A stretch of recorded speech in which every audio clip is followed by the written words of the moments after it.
Rejoignez dès à présent la grande famille des abonnés de votre chaîne Sika TV sur les réseaux sociaux. Sika TV, le vrai visage de l'actualité en Afrique, est en direct et en replay sur YouTube. Abonnez-vous et cliquez sur la cloche de notification pour ne rien rater. Nous sommes également présents sur Facebook et sur Twitter.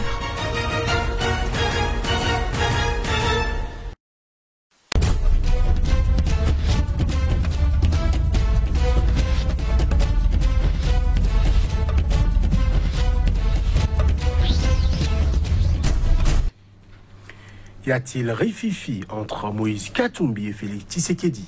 Dans sa dernière sortie dans Jeune Afrique, l'ex-gouverneur de l'ancienne province du Katanga a clairement pointé les inquiétudes qui sont les siennes et celles du parti Ensemble pour la République dont il est le leader. Nous n'avons pas rejoint la majorité pour applaudir. Il faut avoir le courage de dire tout haut ce qui ne marche pas, a affirmé Katumbi dans son interview Dépolitisation de la CENI, proposition de loi sur la congolité, l'élection de 2023. Katumbi a tracé des lignes rouges à ne pas franchir, une sortie qui a d'ailleurs fait réagir dans le camp du chef de l'État congolais. Le directeur de la communication de la présidence de la République, Éric Nyundou, a apporté des réponses. Que se passe-t-il au sein de l'Union sacrée? Est-ce déjà la lune de fiel? Que comprendre de la sortie de Moïse Katumbi? Quid de la désignation des membres de la CENI de la position des confessions religieuses? RD Congo, les rouges de Katumbi à Tshisekedi, de la lune de miel à la lune de fiel. La question sera posée, thème du débat du jour à chacun et tous. Bonjour et bienvenue. Avec nous aujourd'hui, Hilaire Kofidia. Bonjour. Bonjour, monsieur Jonas. Vous êtes juriste, également analyste politique. Face à vous, Lamine Cissé, bonjour. Bonjour, Jonas. Vous êtes écrivain, expert en communication en politique. Lamine Cissé, Moïse Katumbi, à travers cette sortie, redistribue-t-il les cartes politiques?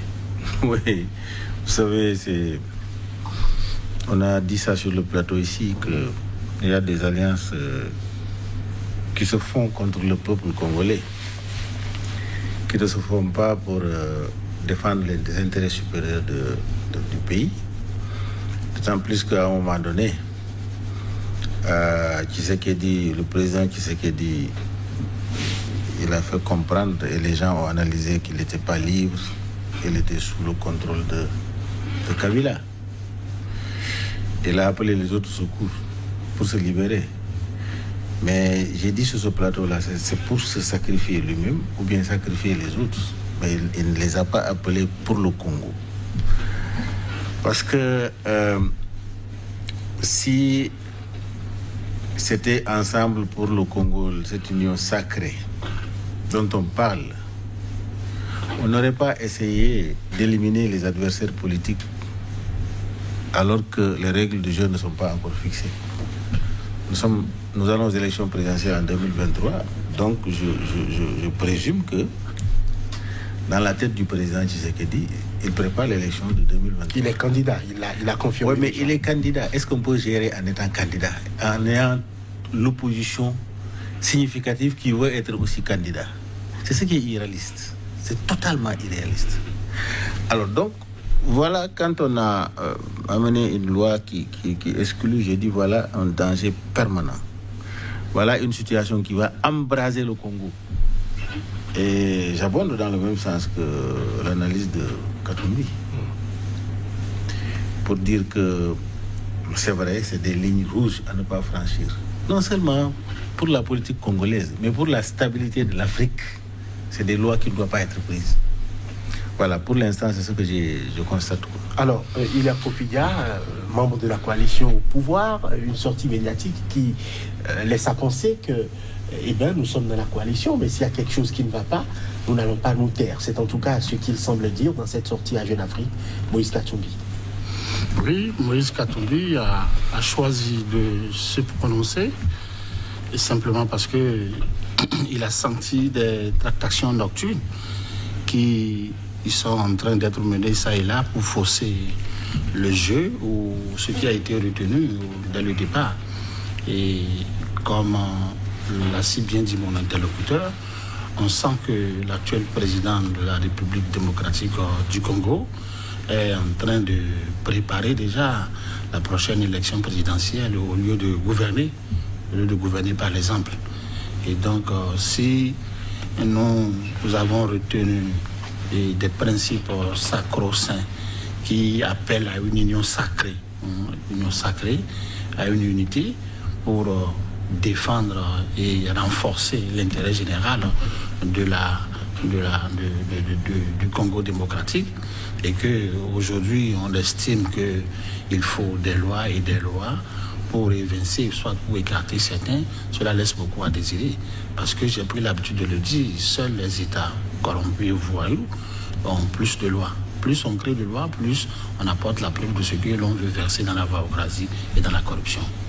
Alors, on le rappelle, cette union sacrée-là est composée on va dire, de plusieurs têtes de pont, jadis de l'opposition, qui aujourd'hui sont aux affaires, notamment le président Félix Tshisekedi lui-même. Il y a Moïse Katumbi, il y a Jean-Pierre Bemba, il y a, pourquoi pas, Vital Kamerhe, qui a adhéré à l'union sacrée, bien que étant embastillé en ce moment et purgeant une peine très lourde. On a l'impression, Lamine Cissé, que dans cette union sacrée-là, Moïse Katumbi choisit et assume une position critique, bien qu'étant dans la majorité. Est-ce que c'est une ligne, on va dire, purement subjective, puisqu'il ambitionne aussi et a des ambitions politiques pour 2023, ou bien c'est une position à l'opposition que vous pouvez comprendre, c'est-à-dire une position dans la majorité du moins, c'est-à-dire nous sommes avec vous, mais si ça ne va pas, nous sortons et nous le disons clairement. Non, c'est-à-dire en fait, il faut dire les choses telles qu'elles sont. L'action politique, elle vise deux choses. Elle vise un intérêt individuel ou un intérêt du peuple. Moi, je dis, dans cette action politique, il n'y a pas l'intérêt du peuple qui est visé. Conquérir et exercer le pouvoir d'État, point. Non, point. C'est-à-dire qu'en fait, ils se sont réunis autour de Tshisekedi, et eux-mêmes en venant vers Tshisekedi, c'est dans l'hypocrisie qu'ils l'ont fait. Parce que c'est pour le fragiliser. Je l'ai dit au départ, ils croyaient qu'il était fragile avec Kabila, alors qu'il pouvait construire mieux avec Kabila. Ah bon? Oui, mais quand même, qu'est-ce qui se passe actuellement? C'est un imbroglio, c'est-à-dire ce tiraillement-là, jusqu'au niveau des religieux. Qu'est-ce qui ne va pas? Mais même sous Kabila, il y avait des tiraillements. Oui, mais d'accord. On se connaît mieux, mais tu ne peux pas amener de potentiels candidats et tu dis que tu vas faire la coalition avec de potentiels candidats et personne d'entre eux ne va soutenir ta candidature. Si par exemple la coalition était basée sur le fait que venez soutenir ma deuxième candidature et que l'accord se fait autour de ça, chacun va taire ses ambitions politiques et vous m'accompagnez pour mon mandat là et vous m'accompagnez pour le deuxième mandat. Après, on va ensemble sur un programme précis et clair et net. Mais leur accord n'est pas basé sur un programme. C'est-à-dire l'accord n'est pas programmatique. L'accord est tout simplement politique. Et cette politique-là, c'est ce qui est en train de les diviser. D'autant plus que l'accord politique, c'est de fragiliser Kabila, qui a fait, je crois, 18 ans au pouvoir. C'est de le fragiliser, qui a levé la majorité au Parlement, qui a partout, qui a un ancrage national sur l'ensemble du territoire. Il faut le fragiliser. C'est ça leur accord politique. Mais en le fragilisant, est-ce que Tshisekedi pense qu'il se renforce en le fragilisant? Regarde, qu'est-ce qu'il est? Il est obligé d'aller prendre une loi pour se protéger. Parce que cette loi-là, ça vise directement Katumbi. Disons les choses par leur nom. Alors donc, moi je dis, cette alliance-là, elle a été mal conçue. Elle a été une alliance politicienne. Ce n'est pas une alliance politique. Et le peuple congolais n'a aucun intérêt dans cette alliance. Dans sa sortie, Katumbi affirme rester fidèle à l'union sacrée du président Félix Tshisekedi. Il a rejoint cette union sacrée-là il y a quelques mois, mais visiblement, il a des ambitions personnelles à l'approche de la prochaine élection. Et cette échéance électorale-là, selon vous, est-ce que Katumbi est candidat ou est dans la posture de quelqu'un qui veut candidater à cette élection-là? Je crois en Katumbi. Et Katumbi n'est pas en train de miroiter le fauteuil présidentiel aujourd'hui. C'est pour ça qu'il a connu l'exil et il est rentré grâce au changement à la tête de l'État et de la République démocratique. Et vous savez quoi? Et l'esprit critique est constructeur, l'esprit de critique est destructeur. Donc on peut appartenir à une union sacrée tout en la critiquant. Juste que un élément important, à savoir le président de la République de cette union, est en train de faire des lois pour écarter un potentiel candidat. Donc, en sortant et en se prononçant comme il l'a fait, il n'a fait que rappeler à l'actuel puissant de l'instant de la République démocratique du Congo qu'il sera candidat aux élections à venir et donc de ne pas se hasarder sur ce terrain-là. Encore que au matin de cette union sacrée, on a vu un des leaders traqué par la justice et qui finalement est déposé à la prison et comme vous l'avez si bien dit, en train de purger une peine très élevée. Et j'ai peur que la culture nationale caresse plutôt la dictature dans la gestion de la res publica. Parce que on a comme l'impression que ce que l'on a reproché à Joseph Kabila, et on commence par copier cela d'une manière ou d'une autre en changeant les règles du jeu pendant le jeu. Et donc, ce n'est plus un secret pour personne.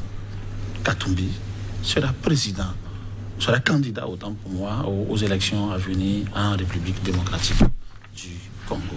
Et le respect scrupuleux du calendrier électoral est la conséquence de toutes les étapes à venir. Donc, il tire la sonnette d'alarme sur ce qui doit être fait, ce qui doit prévaloir, et pour que les uns et les autres ne puissent pas s'écarter de l'essentiel. Même si, comme lui l'a dit, alors qu'il n'est pas dans le secret de Dieu, que cette alliance n'est pas là pour défendre l'intérêt du peuple, mais cette alliance a sauvé le peuple lors de la gouvernance Kabila. Cette alliance a sauvé au moins le peuple de la gouvernance Kabila parce que sous le règne de Kabila, on a vu des dérapages qu'on a déplorés sur ce terrain, même si cette alliance semble être contre nature. Parce que c'est vrai, parce qu'il n'y a que des ténors qui ambitionnent le fauteuil présidentiel qui constitue cette alliance-là. Donc, elle n'aura pas duré dans le temps. Elle n'aura pas duré dans le temps. Il est normal que, à l'aune des élections présidentielles à venir, que cela ne puisse plus rester sacré, mais cela puisse connaître un éclaboussement auquel nous sommes en train d'aller tout doucement. Voilà. Alors, au sein pour parler clairement mais rester sur ce plateau et affirmer sans coup férir que cette alliance-là n'était pas faite pour défendre les intérêts du peuple, c'est une affirmation qui me semble fondamentalement gratuite de mon interlocuteur. Voilà qui est clair. Alors, par rapport aux lignes rouges, notamment, il y a notamment le projet Tiani qui parle de la loi sur la congolité. C'est le thème qu'on lui a donné dans les rues de Kinshasa et ailleurs, où on dit que pour candidater aux élections présidentielles en RD Congo, il faut être et de père et de mère, eux-mêmes congolais d'origine. En griffe, Katumbi a parlé de cette ligne-là et a estimé que si même cette proposition de loi était programmée à la plénière, eh bien, il quitterait l'union sacrée. Oui, parce qu'en fait, ça fait sursauter les citoyens de l'Afrique de l'Ouest, puisque nous avons déjà eu cette expérience douloureuse en Côte d'Ivoire. C'est pourquoi j'ai dit, mon Côte d'Ivoire a parlé du changement. Le changement a été opéré par Kabila. C'est pas Tshisekedi qui a opéré le changement. Parce qu'un président en exercice qui organise les élections était fait gagner les élections. Ah, il l'a fait gagner, ce n'est pas le Congolais qui l'a élu? Non, parce que comme d'habitude, quand tu as un ancrage dans un pays et que toi-même tu organises les élections, les instruments électoraux, toute l'opposition a dit que ce n'était pas contrôlé par eux. Tout le monde craignait que Kabila allait gagner les élections. Celui qui se réclame gagnant, Martin Fayulu, lui il n'a pas gagné. Même les religieux disent que c'est pas Tshisekedi qui a gagné les élections. Donc on suppose, je ne suis pas en train de dire que c'est ce qui s'est passé, mais quelle que soit la situation, le support qui t'a amené au pouvoir, c'est Kabila. S'il voulait, il va truquer l'élection et donner ça à son candidat. Et puis, que la vie continue. Mais il ne l'a pas fait. Même s'il y a une transparence qui t'a amené au pouvoir, mais il faut le devoir à Kabila. Maintenant, si tu veux te défaire de ce Kabila-là, c'est que d'abord, toi, à ton niveau, tu n'es pas sincère. La sincérité est que si tu veux te sacrifier, dire je veux me défaire de Kabila pour que le pays continue, la nation puisse être gouvernée dans l'intérêt du peuple congolais, tu ne dois pas enlever des artilleries politiciennes pour éliminer de potentiels candidats qui t'ont rejoint dans ce combat-là. Tu devais jouer la carte de la transparence totale et dire au peuple, si mon mandat n'est pas un problème, que je sois réélu ou pas, c'est pas ça qui est important, c'est l'intérêt du peuple congolais qui est important. Mais déjà, toi, tu commences à dire, je suis candidat. Déjà, tu t'annonces candidat et tu sors maintenant les conventions inadéquates pour pouvoir éliminer de potentiels candidats. Et je suis sûr que toute personne qui va être soupçonnée par Tshisekedi d'être candidat et qu'il a un poids lourd, ils feront tout pour briser ta candidature-là. C'est sur cette voie-là qu'il est. Donc je comprends que cette loi-là est dirigée tout simplement contre. C'est-à-dire que je salue Kabila qui, d'une façon claire et nette, a dit tu ne seras pas candidat, il a arraché son passeport. Lui, il est direct. Mais l'autre est en train de faire de la politique politicienne, autrement. Parce que ce que Tshisekedi est en train de faire à Katumbi, c'est beaucoup plus dangereux. Parce que Kabila n'a pas dit que ce monsieur-là est illégible, c'est-à-dire créer une loi pour qu'il ne soit pas candidat. Non, il n'a pas fait ça. Il a restreint sa participation. C'est lui qui sait pourquoi. Mais ce que Tshisekedi était en train de faire, il veut le tuer politiquement. Il veut le tuer. C'est-à-dire qu'il veut créer en RDC des citoyens de première zone et de deuxième zone. C'est ce qui est dangereux. C'est-à-dire que des citoyens à part entière et des moitiés citoyens en RDC. Mais c'est extrêmement dangereux. Parce que je suis de père congolais, donc je ne suis pas congolais à part entière. Je suis congolais à moitié. Je suis de mère congolais et l'autre, donc je suis à moitié. Mais c'est extrêmement dangereux. J'ai dit sur ce plateau-là, on a fait une émission spéciale sur ça, là. J'ai dit, les chefs d'État sont prêts à embraser. C'est-à-dire que les conséquences de ce qu'il est en train de faire là, ce serait pire que ce qui se passe à l'est du RDC. Nous alertons. C'est ça qui va se faire. Parce que Katumbi ne se laissera pas faire. Et Katumbi, ses alliés ne se laisseront pas faire. C'est pas possible qu'on fasse passer cette loi-là, alors que lui, il est présent en l'Union africaine. Quelle Union africaine? La désunion africaine. Parce que ces lois-là, c'est des lois, c'est-à-dire que c'est du mercantilisme à la fin. Moi, je ne sais pas comment je vais qualifier cela. Comment tu peux te lever le matin, tu dis, tous les Congolais qui ont de pères congolais et de mères français ou de mères béninois ou de mères ne sont pas des Congolais à part entière, c'est des moitiés congolais. Cette loi-là, c'est ce que ça dit. Vous savez, les conséquences de cette loi-là, c'est dramatique. C'est des millions de Congolais qui vont être dans ces situations-là. Mais non, il ne faut pas qu'on regarde cette loi-là et faire de la diplomatie autour de ça, quoi. Il faut l'attaquer avec toute la rigueur qu'il faut, parce que sinon l'Union africaine ne se fera pas, les entités africaines vont continuer et le peuple congolais sera dans l'esclavage depuis 1885 jusqu'à présent. Le peuple congolais sera dans l'esclavage. Il faut arrêter ces genres de choses-là.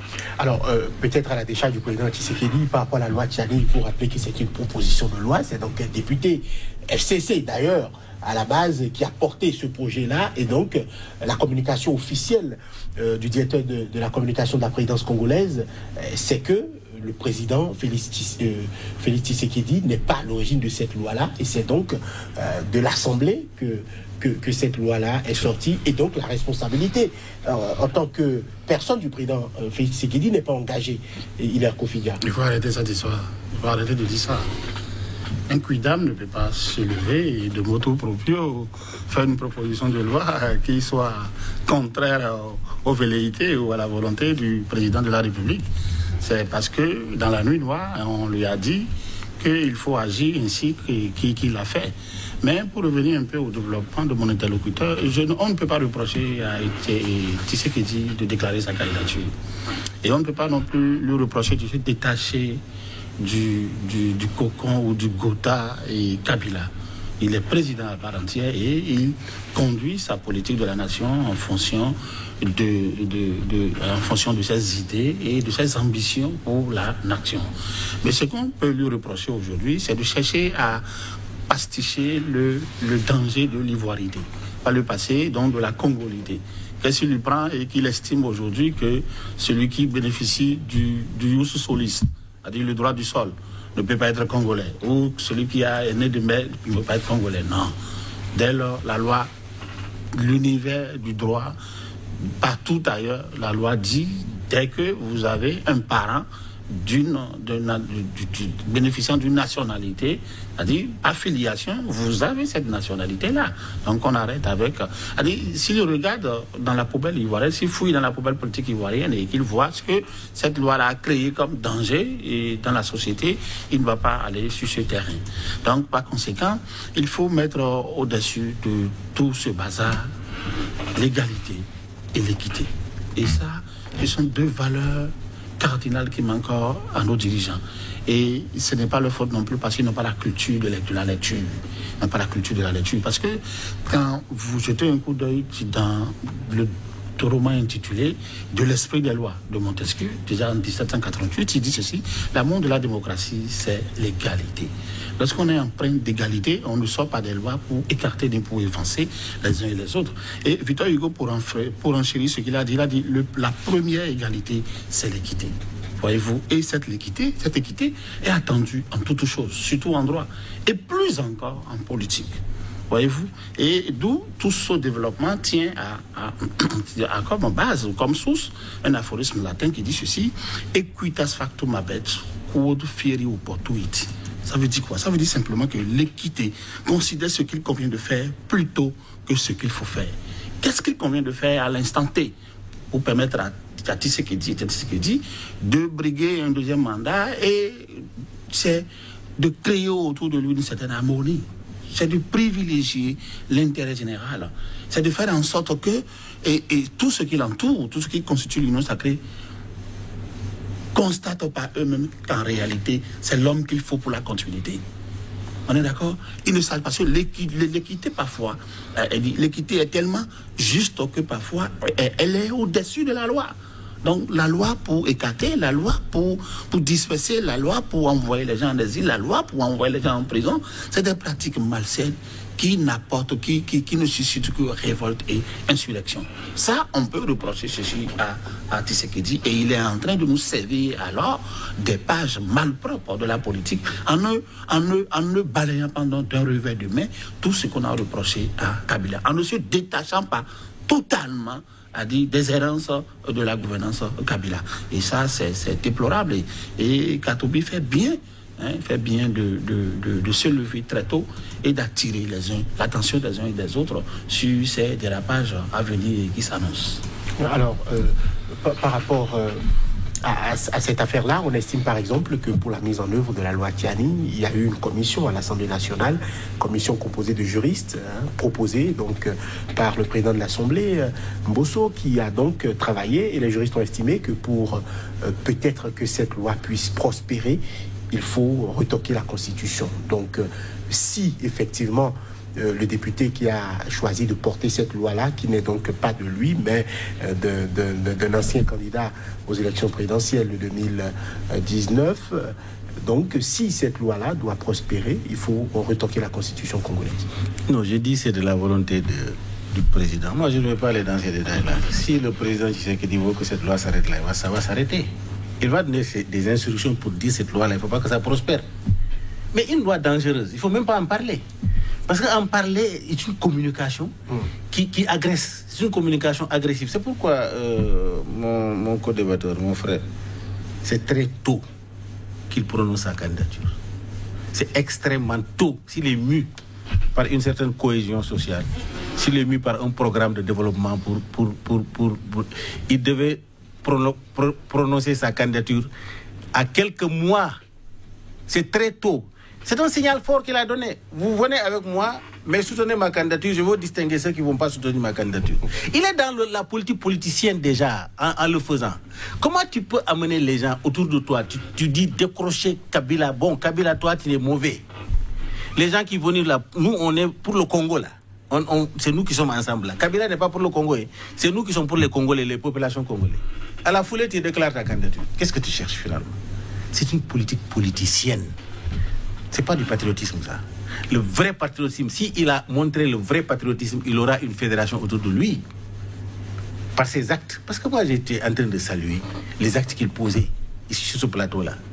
Mais quand il rentre dans cet imbroglio politique-là, dans cette politique, ces actions politiciennes-là, j'ai dit non. Vraiment, je n'ai plus d'espoir. OK? Moi, je prends. Toi, tu prends les Montesquieu. Nous avons nos Montesquieu en Afrique. Nous avons Thierno Alassane Bal du Fouta, de l'Almami du Fouta. Sa constitution. Cette constitution-là, la France ne nous apprend rien.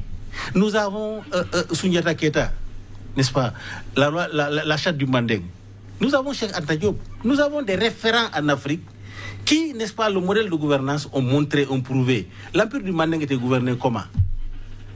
Nous avons des grands empires qui sont gouvernés et il y avait la démocratie. Cette démocratie était une démocratie interne.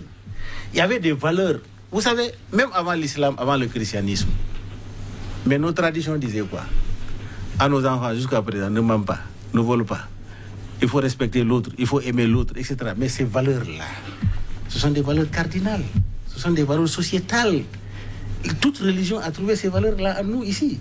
Donc, ce qui se pose est que on n'a rien à apprendre ailleurs. Il faut que nous réhabilitons nos valeurs endogènes et gouvernons dans ce que nous sommes. Mais ce qui se passe aujourd'hui dans ce pays-là, au Congo-là,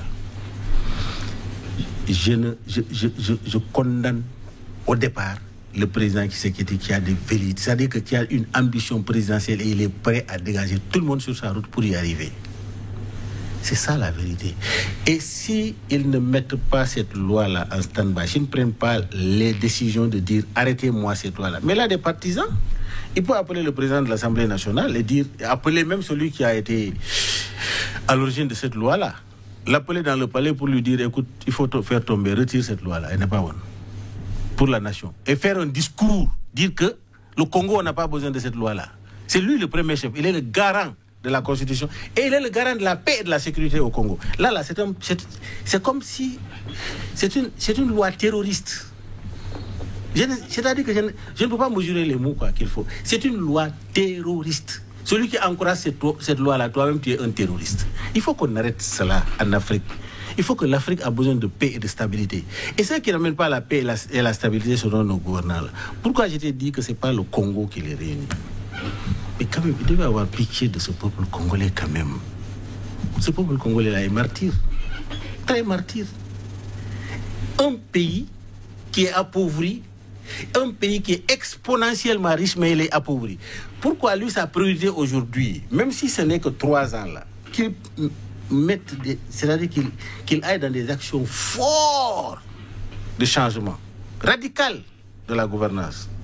Mais il prend un monsieur qui était son allié là, Vital Kamerhe, qu'il met en prison. Non, à la décharge du président Tshisekedi, ce n'est pas lui qui a envoyé Vital Kamerhe en prison. Qui l'a envoyé? C'est une commission qui a statué notamment sur des fonds publics distraits, je crois plus de 20 millions d'euros à l'époque, si je ne m'abuse, et il y a donc eu un procès public pour dégager les responsabilités. Mais attends, tu sais... Et c'est d'ailleurs le ministre de la Justice d'alors, qui était membre du FCC de Joseph Kabila, qui aurait mis ses mains à l'étrier pour envoyer Vital Kamerhe. Non, moi j'ai dit, Vital Kamerhe a mis au carreau sous sa gouvernance, alors qu'il y a pire que Vital Kamerhe dans le pays. Ce que je suis en train de dire est que on prend le voleur de coq, peut-être, et on laisse les voleurs de troupeaux. Ah non, les sommes reprochées à Vital Kamerhe sont des sommes folles. En tant que directeur de cabinet du président de la République, en tout cas, par rapport à ce qui a été avancé dans le procès. Il y a une autre analyse, je vous la file si vous ne la savez pas, c'est qu'on a estimé dans le camp Kabila qu'il fallait enlever le plus grand allié du président Tshisekedi pour l'isoler. Non, c'est pas ça mon problème. Je suis dans une autre dimension. La dimension est que moi je suis en train de parler du pillage des ressources congolais qui est en cours. Non, attends, les multinationales sont en train de piller les ressources congolais. C'est-à-dire que rien n'a changé là, quoi. Laissons les autres pieds là. Entre nous, là, il faut nous tuer d'abord. Non, mais mon problème, si nous choisissons Lamine Cissé de gouverner par l'exemple, nous devons taper dans tous les sens. On attend l'invasion de nos ressources à l'extérieur et prendre des... C'est ça que j'appelle des brebis. Par rapport, je ne suis pas en train de dire que la justice congolaise n'a pas l'inculpation, n'est-ce pas, de Kabila et son truc, comment dire, son jugement n'a pas été fait dans les règles là. Je ne suis pas en train de parler. Cameroun n'a pas été fait dans les... Je ne suis pas en train de parler de ça. J'ai dit, il faut changer de gouvernance. Changer de gouvernance, c'est pas de prendre les Camerounais et de les mettre en prison. C'est d'arrêter la spoliation des ressources du peuple congolais. D'abord, c'est ça la priorité numéro 1. Il y a des contrats qui ont déjà été arrêtés. Mais quel contrat? Mais c'est le peuple. Non, c'est le peuple qui décide. L'Assemblée nationale, il met au peuple en témoin. C'est pas un révolutionnaire. On me donne le Congo aujourd'hui, je change les dynamiques. Je vais être comme le père Laurent Désiré Kabila. Ils vont venir me tuer. Souvent les révolutionnaires ne font pas 5 ans de gouvernance. Je dis, mais oui, mais d'accord. Mais tu sais, aujourd'hui, le peuple congolais est suffisamment éveillé. Il faut un révolutionnaire pour gouverner le Congo. Non, j'ai dit non. C'est pas le fait d'être révolutionnaire, c'est de révolutionner la mentalité et la gouvernance. Très bien. Cette révolution-là, le peuple congolais est en train de souffrir suffisamment. Il faut prendre le peuple congolais en témoignage. Il faut que les députés s'engagent. Il faut que le peuple dise qu'il crée cette dynamique de dire on renégocie tous les contrats. Qu'on mette fin à cette spoliation. Le Congo peut nourrir toute l'Afrique. Comment le peuple congolais peut être pauvre? Toi, tu ne t'attaques pas à ce problème-là. Tu prends un poulet là pour mettre en prison, etc. Est-ce que ça, c'est une gouvernance? Pour dire oui, il est en train de lutter contre la corruption. Je dis, c'est la poudre aux yeux. Regarde ce qu'il fait parallèlement. Il crée des situations de conflit politique maintenant autour de lui. Ça tire de gauche à droite. Comment il peut gouverner dans la sérénité? On va gouverner dans ces environnements. C'est pourquoi j'ai dit, moi, il est en train de me décevoir. Il n'a qu'à arrêter tout de suite ce qu'il est en train de faire. Sinon, moi, il est en train de me décevoir parce que pour moi, l'espoir que j'avais porté à lui par rapport à ses discours, par rapport aux actes qu'il pose, mais il est en train de poser maintenant des actes politiciens que je vois par ailleurs que ça ne prospère pas. Voilà. Hilaire Kofidia, deuxième ligne rouge de Moïse Katumbi, si on peut l'appeler ainsi, l'organisation des élections, ce n'est pas une option, c'est une obligation. Il exhorte les institutions chargées de les organiser à se conformer au calendrier électoral plutôt que d'essayer d'adapter la Constitution à, selon lui, il ne sait quel agenda politique. On a l'impression aussi qu'au niveau donc de l'organisation des élections, il y a comme quoi des patinages, des rétropédalages. Certains au niveau même de la majorité estiment qu'il faudrait peut-être proroger le délai de l'organisation des élections, aller dans le glissement, comme on a l'habitude de le dire en RD Congo. Est-ce que, selon vous, c'est réaliste de penser au glissement aujourd'hui? Pour retrouver une république à la Songa Keïta, au Poupé Madingue, aux temps anciens, comme le prône Lamine Cissé, je veux bien le voir d'aller à Dakar et faire promouvoir ces pratiques anciennes qui ont amené nos aïeux à gouverner avec... Donc Montesquieu n'est pas ancien, les nouveaux? Non, on s'inspire de ce dont on a hérité. C'est de cela que tu as hérité toi. En tant qu'Africain, c'est de Montesquieu que tu as hérité toi. Nous allons écouter. On s'inspire de ce dont on a hérité. C'est dramatique.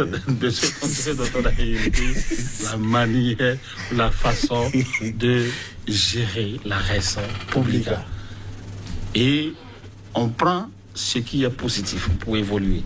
Et je ne crois pas avoir dit sur ce plateau que le président Tshisekedi fait bien d'écarter Moïse Katumbi. Non, du tout. À travers une loi. D'accord sur voilà. On est d'accord sur ce plan. Voilà.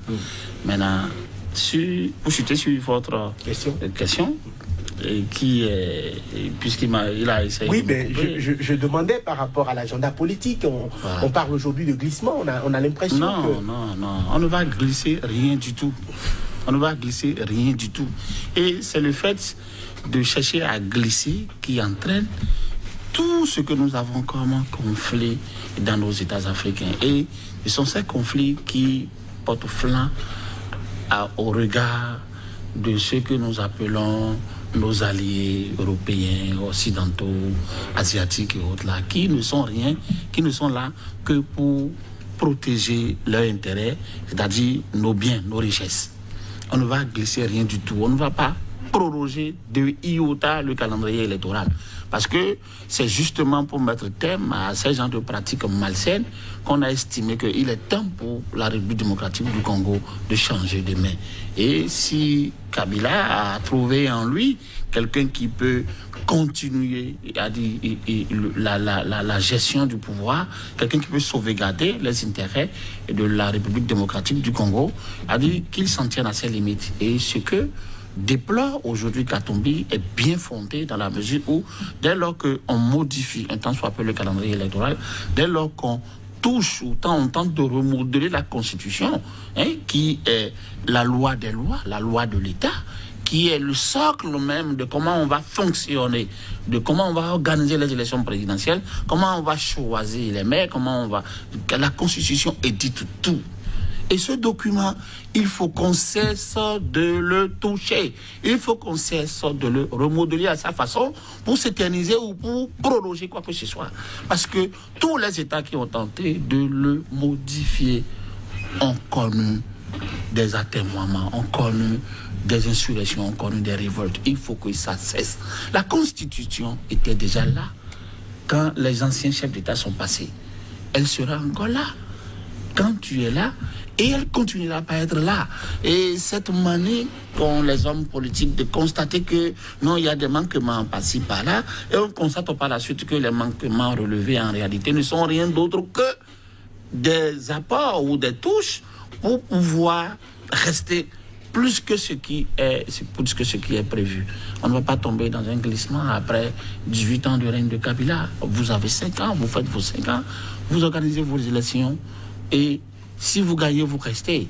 Moi, je ne vous en veux pas d'avoir dit que vous voulez être candidat à 2 ans. Ça, c'est, comme il le dit, fait preuve d'homme politique. Parce que l'homme politique ne pense pas à la prochaine élection. L'homme politique pense à comment faire pour se faire élire. L'homme politique pense à la prochaine élection, alors que l'homme d'État pense à la prochaine génération. Aucun d'eux n'a le profil d'homme d'État.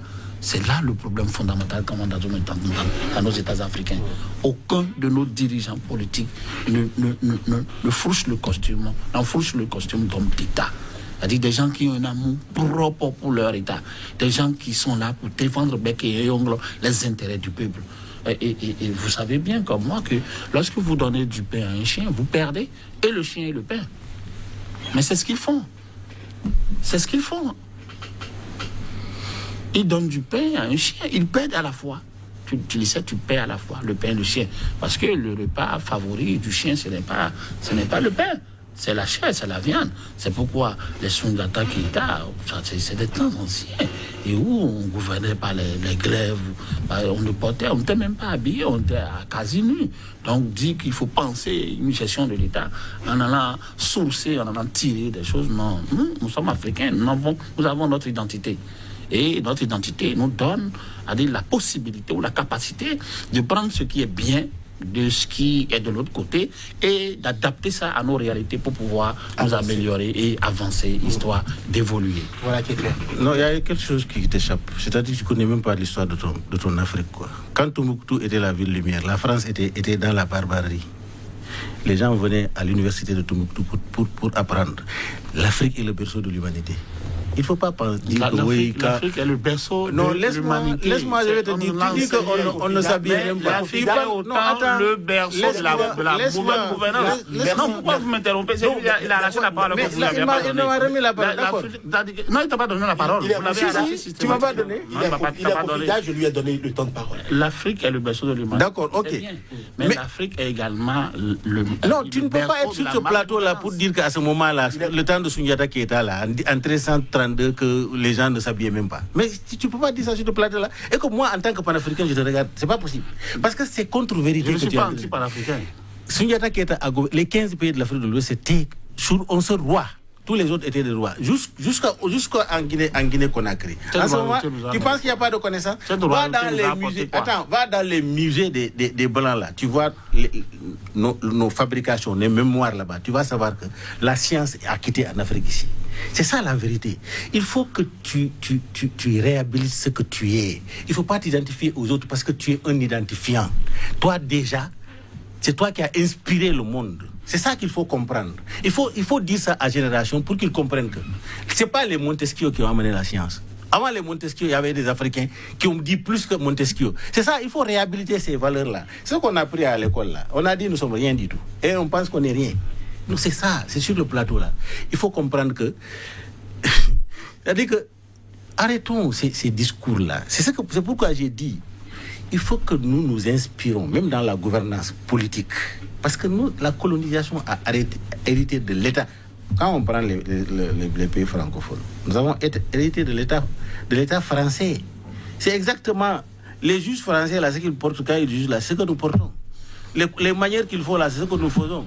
La manière dont il faut... Tout est copié, quoi. Et je t'ai dit, toi, tu es un homme de terrain dans la justice. Quelquefois, tu accompagnes des gens là, on les juge, on les condamne, ils ne savent même pas s'ils sont condamnés. Pourquoi ils sont condamnés? Parce qu'ils ne comprennent pas la langue. C'est pourquoi je dis... il faut que nous n'avons pas créé, nous n'avons pas inventé notre État qui est conforme à nos valeurs, en intégrant nos valeurs endogènes pour que l'État soit conforme à ce que nous sommes nous. Ok? Nous sommes colonisés mentalement, il faut que nous nous décolonisons mentalement, c'est extrêmement important. C'est de cela que je suis en train de parler. Mon travail, mon travail est toujours à ce niveau-là. La démocratie dont on parle, mais la démocratie n'est pas à sens unique. Nous véhiculons la démocratie française. Il y a d'autres qui véhiculent la démocratie anglaise. Il y a d'autres qui véhiculent la démocratie allemande. Il y a d'autres qui véhiculent la démocratie américaine. Toutes ces démocraties-là ils n'ont pas les mêmes formes et les mêmes contenus. Mais l'essentiel est que, quelle que soit la forme et le contenu de la démocratie, mais qu'elle soit pour le peuple et par le peuple. Qu'elle ne soit pas la dictature d'un homme, un homme qui s'assoit et fait la dictée. Ça, c'est extrêmement dangereux. Alors, c'est pourquoi le glissement dont tu parles, moi, je n'ai pas de problème si glissement doit être fait, mais ça ne doit pas être l'apanage d'un homme. Il faut qu'il y ait consensus. Il faut qu'il y ait consensus. Appelez tous les hommes politiques autour de voilà la situation, comment on fait qu'ils tombent d'accord. S'ils sont d'accord, c'est valeur constitutionnelle et c'est la démocratie.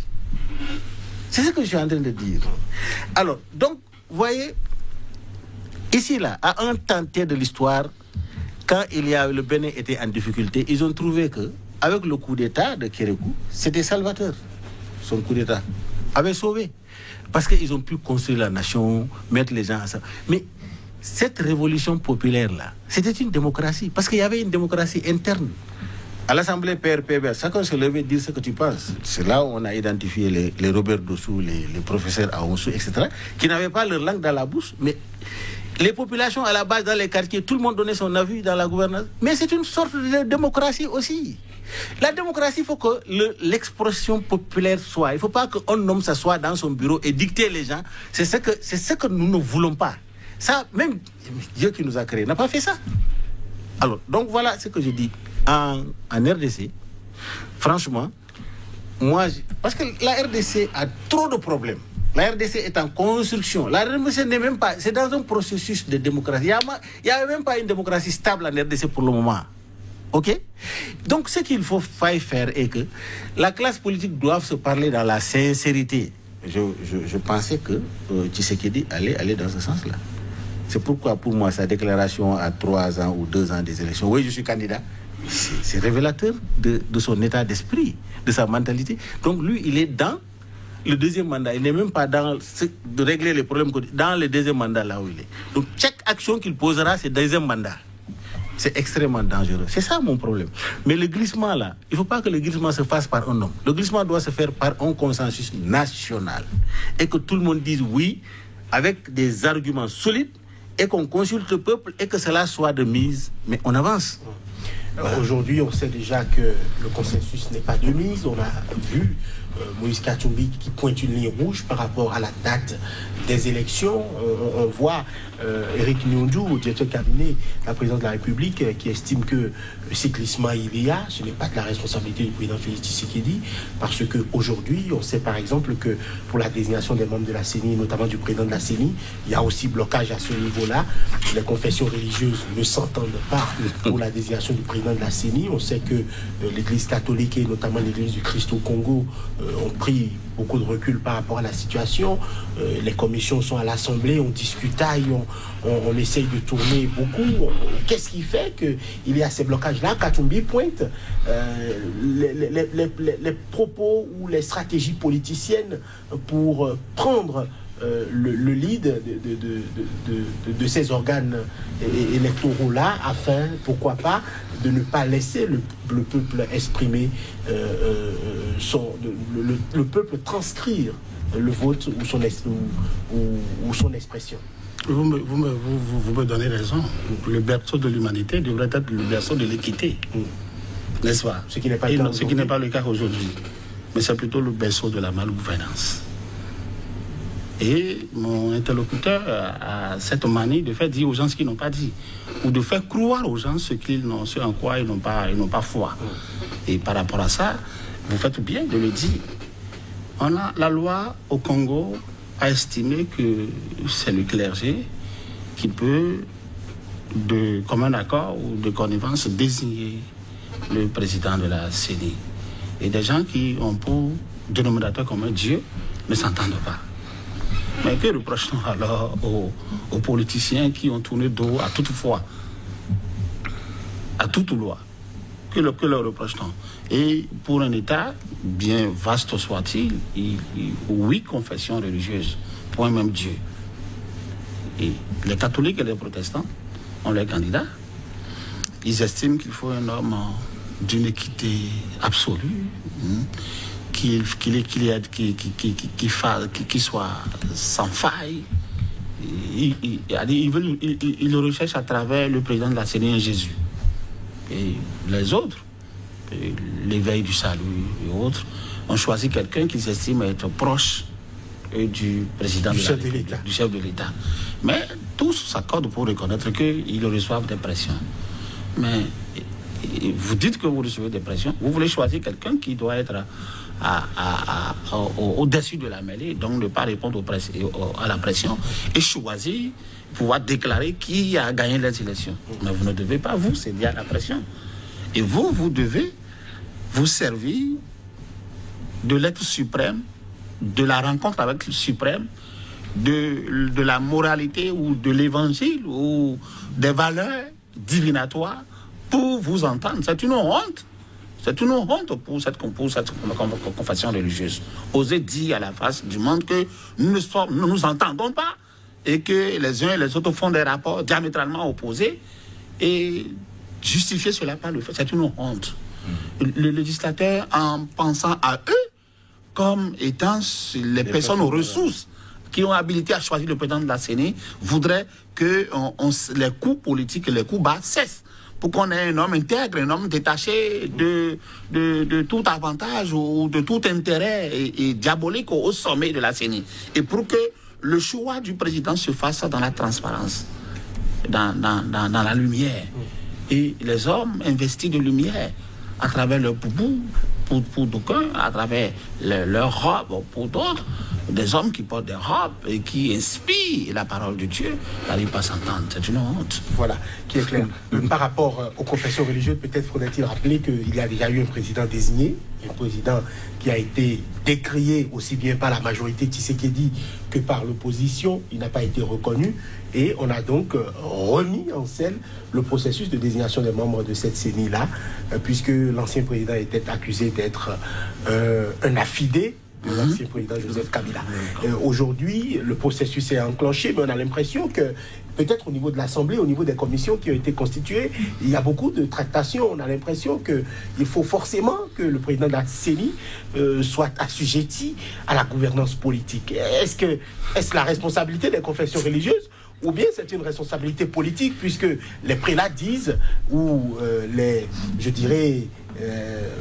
les représentants de Dieu, puisqu'il n'y a pas que des prélats, il y a les évangélistes, il y a l'Église du Christ au Congo, il y a beaucoup de confessions religieuses. Voilà. Ils disent, nous subissons des pressions politiques et on nous menace et on en vient même à menacer notre vie dans ce travail-là que nous faisons. Lamine Cissé. Voilà. C'est-à-dire que tout est dit. On n'a pas, malheureusement, un Monseigneur peut-être de Souza, paix à son âme, qui a inspiré, n'est-ce pas, cette gouvernance par cette gestion par l'Église. Mais en fait, en réalité, l'Église ou la mosquée, les acteurs qui parlent de Dieu doivent s'impliquer dans la gouvernance politique. Parce que la gouvernance politique parle de l'équité, la justice, la démocratie, le respect, etc. Le même principe aussi, c'est ce qu'ils disent à l'église, dans les mosquées. Ils devaient, quand ils parlent, les gens n'écoutent pas, ils devaient sortir pour mener des actions. C'est pourquoi, quelquefois, je les cautionne, je les félicite, tous les catholiques, etc., pour leur engagement politique et citoyen. Voilà, c'est tout à fait normal. Maintenant, je ne sais pas, le problème, on dirait que quand tu es président de la CENI, c'est toi qui désigne le prochain président de la République. C'est toi qui fais tout, quoi. Mais donc, il faut voir le mode de fonctionnement de la CENI même. Et si le président de la CENI a des pouvoirs exorbitants, il faut diminuer ça. Il faut limiter. Non, il faut vraiment que ce soit le consensus qui prévale à la CENI, là. Hein? Mais si on dirait que c'est le président de la CENI qui décide de tout, donc moi, je m'attaque à l'organe même, au mode de fonctionnement de l'organe. J'ai l'impression que quand tu es président, parce que celui qui est proche de Kabila, les gens ont crié non, ça ne va pas, c'est ça. Donc il va donner la victoire à ce que Kabila vaut. Donc l'organe là, la CENI même là, son mode de fonctionnement est à revoir. Le problème se trouve à ce niveau-là. Le problème ne se trouve pas dans la désignation, mais le pouvoir qui est donné au président de la CENI, il faut le voir et diminuer considérablement. Et pour que... Parce que tu vois, c'est comme dans les cours constitutionnels. C'est le vote.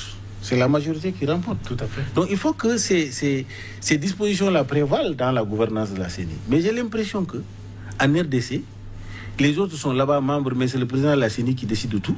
Alors là, si c'est comme ça, je crois que c'est pas la faute aux religieux. C'est la faute des politiciens qui sont en train de polluer l'environnement, n'est-ce pas, de la CENI. Bon, mais c'est pas, je ne rejette pas totalement ce que vous êtes en train de dire des religieux, parce qu'eux-mêmes, ils ne s'entendent pas, même s'il y a ce problème-là. C'est-à-dire que le catholique, le protestant et les autres, là, le catholique pense que lui, il est le meilleur que tous les autres, quoi. Le protestant est acceptable, mais les autres, là, c'est... Donc, il y a un problème de rivalité entre ces suspicions. C'est ça, entre eux. Et là, ça pose énormément un problème. Si eux-mêmes ne marchent pas sur les mêmes pieds d'égalité en disant que le respect que je me dois, je dois donner le même respect à l'autre, et qu'ils sont infiltrés par la politique, c'est la politique qui est en train de tout détruire en ce moment-là. Parce que ce que je dis là, il faut vérifier ça. Je vais chercher à comprendre quel pouvoir, n'est-ce pas, un président de CENI a par rapport à la CENI, les autres membres de la CENI. Tous les problèmes se trouvent à ce niveau-là. Voilà. Au niveau de la CENI, il faut rappeler qu'il y a eu une proposition, un projet de loi, si je ne m'abuse, qui est passé à l'Assemblée où les membres ont été augmentés. Déjà, la société civile avait donné de la voix pour estimer que ce n'était pas ça la solution pour réformer la CENI, parce qu'il y a eu des voix qui ont appelé donc à une réforme de la CENI pour permettre à cette CENI-là de servir le processus électoral et non les volontés et vérités politiques. La réforme donc qui a fait changer, augmenter les membres de la CENI n'est pas saluée, notamment par la société civile.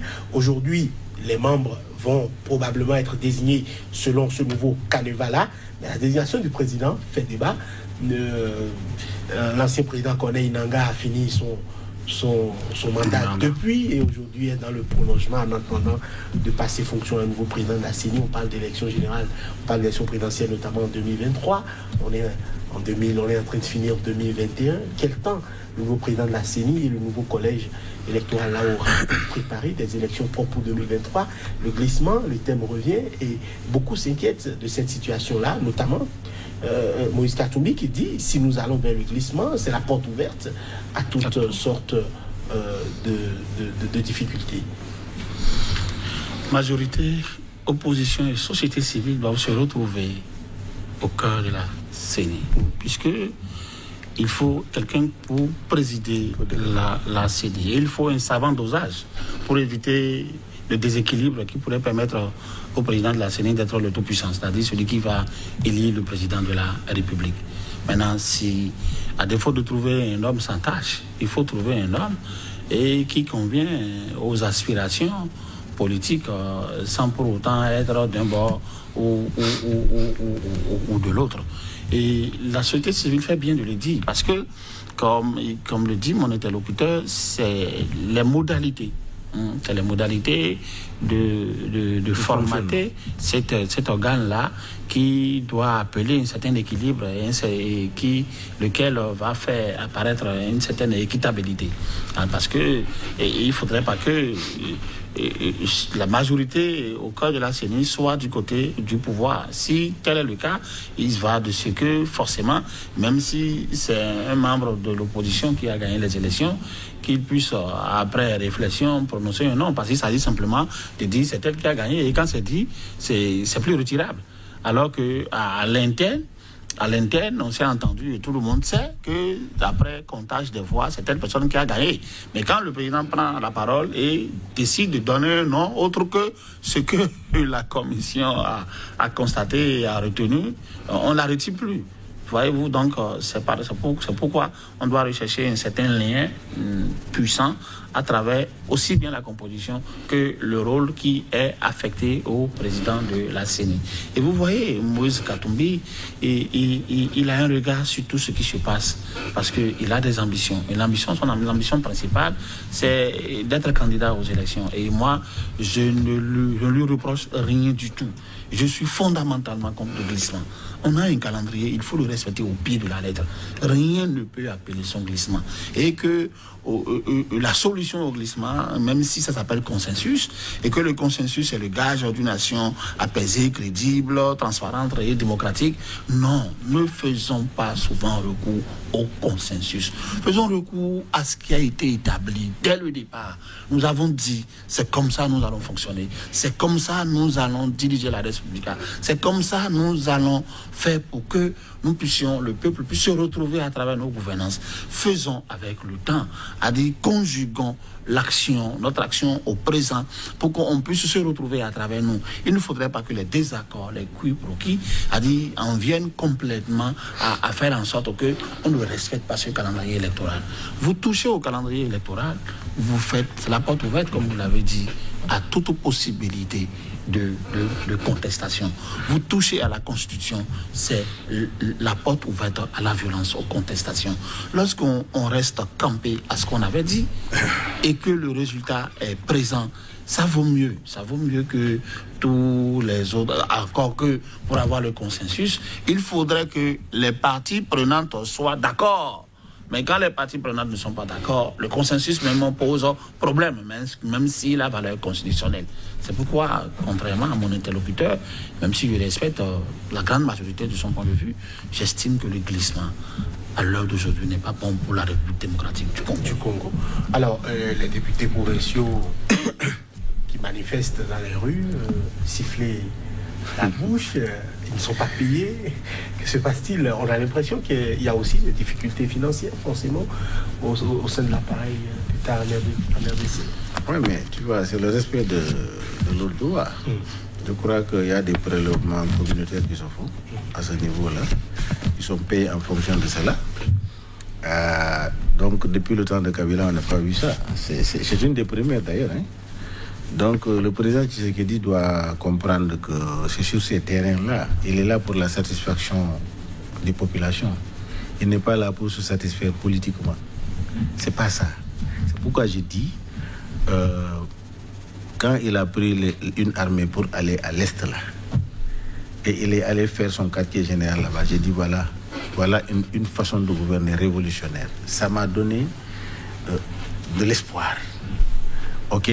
Parce que quand il a pris son bâton de pèlerinage pour aller voir les pays voisins, alors ces pays voisins-là, les différents chefs d'État pour leur dire, nous avons besoin de vous pour créer, sécuriser nos frontières, avoir la paix. J'ai dit ça, c'est une très bonne initiative en tant qu'Africain. Maintenant, ce qu'il est en train de faire, ça doit avoir une cohésion, ça doit avoir des impacts dans la gouvernance.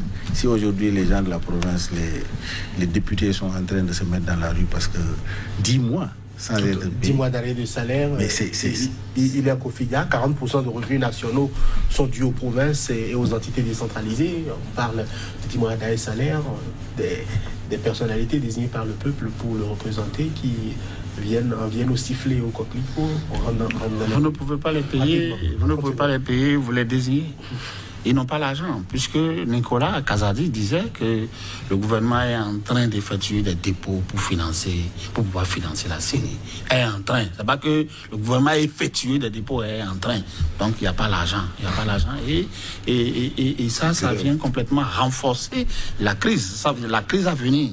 Et pour finir, il faut éviter un report des élections, car cela violerait les règles sacro-saintes et les délais constitutionnels. Restons à ce que nous avions dit. C'est important. Voilà. C'est un appel très fort. Le glissement est suicidaire, contrairement à ce que pense mon vis-à-vis. Voilà qui est clair. Vous êtes Hilaire Kofiga, juriste analyste politique. Face à vous, la BNCC écrivait expert en communication politique. Il était donc question de la RD Congo et de l'actualité politique du moment. Plusieurs pans donc, de cette actualité ont été abordés au cours de ce débat. Merci de m'avoir suivi. À bientôt pour notre numéro de Angle de Vue.